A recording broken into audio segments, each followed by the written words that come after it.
In Queensland, the latest update is 12 homes have been destroyed, mostly in central Queensland. There is severe fire danger today and tomorrow in the Darling Downs, Granite Belt, southeast and central Queensland as well.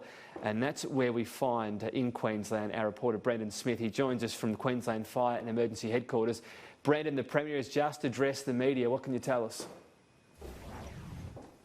Yeah, well, the Premier's outlined those 12 homes that have been lost, mainly in that central Queensland region, particularly in the Yeppoon region, which has a number of firefighters still battling a number of blazes there. At the moment here in Queensland, there are 63 fires burning. There are a number of prepare to leave warnings, including Cobberbull, Bungundra, Maryvale, Lake Mary and Adelaide Park near Yeppoon, Tyrone on the Scenic Rim, Clumbar and Muggera near Boona, Mount Alphin and Double Top, which is also part of the Clumbar fire, and Rosevale, southwest of Ipswich. As of earlier this afternoon, the majority of those fires were thankfully within containment lines. But of course, we know once those temperatures do continue to spike and those winds continue to pick up and fan those blazes, it makes it a lot harder for firefighters to really get abreast of all of those fire fronts. As you mentioned, Tom, the Premier did address the media early today, just outlining those homes that have been lost in central Queensland.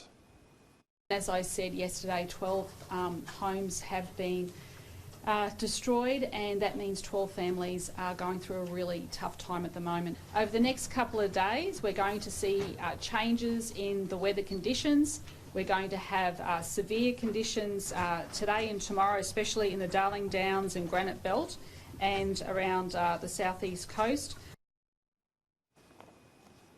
And not only homes and sheds have been lost, but of course crops as well. We know Yeppoon is famous for its pineapples, and we've spoken to a pineapple farmer who stocks produce to Golden Circle, saying he's just absolutely devastated and has lost hundreds of thousands of pineapples for this harvest. Unfortunately, we're going to struggle for a little while. We've probably lost anywhere from 200 to 300,000 pineapples that were supposed to be on the market in the next month. Unfortunately, they're still burning, so we haven't gone in there to assess the damage yet. It's just far too dangerous. Now, of course, those fire warnings are continuing tomorrow for severe fire danger for a number of regions, including the Granite Belt and Scenic Rim. Firefighters will specifically be targeting that Scenic Rim area. We know that a couple of months ago, those major fires that tore through the lower Beachmont areas as well and the Gold Coast hinterland too. Of course, those firefighting efforts will continue in central Queensland as well as those temperatures and winds continue to pick up. So still another busy week ahead for our Queensland firefighters.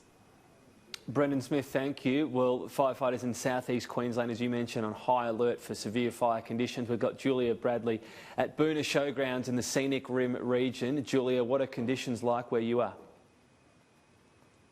Well, look, Tom, it's certainly a wait-and-see situation in southeast Queensland today and tomorrow.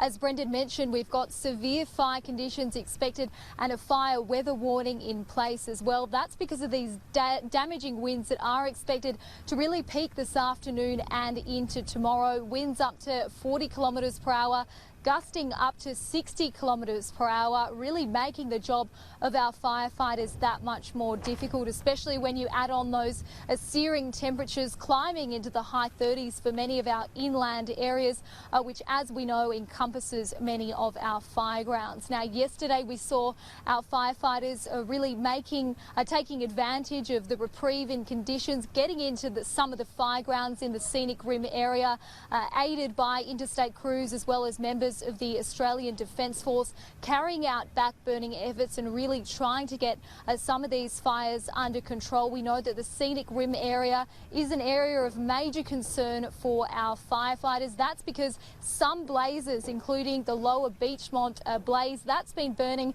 since September, to give you an idea of just how prolonged some of these fires really are. So we know that lightning strikes is a common way that some fires are started, but we do know now that many fires across the state are being investigated. Unfortunately, the Queensland Police is investigating some deliberately lit fires, including in contravention of that ban, and some quite maliciously. So those are investigations that will go forward. It's very disappointing for us that every time we talk about fires, we have to put out messaging about the risks around this. So people act recklessly, or in some instances, sadly, they act criminally.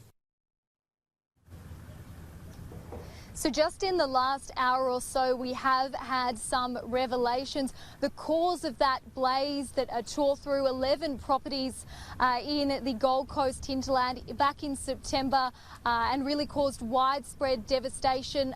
That fire, it was started by a discarded cigarette, and the 2 teenage boys that were being investigated over that incident, they will not be charged. Police say that it was an accident. Now, for everyone else in the hinterland region, they're really being urged by authorities to keep an eye on all those latest warnings. We know it is very much a changing situation, and it can't be predicted what these weather conditions this afternoon and tomorrow will do to our fire grounds.